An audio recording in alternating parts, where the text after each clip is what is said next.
One of the most tragic and saddest moments in world history, definitely American history, 1986, almost exactly 35 years ago, was the explosion of the Challenger space shuttle mid-liftoff.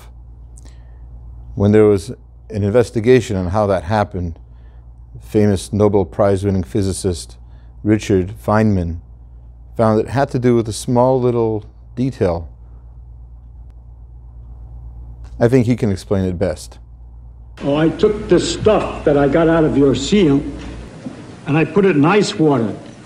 And I discovered that when you put some pressure on it for a while and then undo it, it maintains, it doesn't stretch back, it stays the same dimension. In other words, for a few seconds at least, and more seconds than that, there's no resilience in this particular material when it's at a temperature of 32 degrees.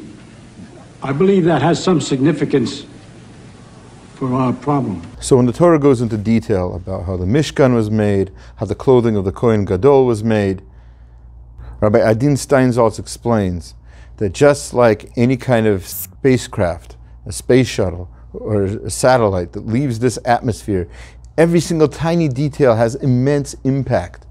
So too, the Kohen, who had an important job of bringing the Shekhinah, of bringing our relationship to Hashem so much closer, so much more beautiful. So that job also, every single detail needed to be exacting.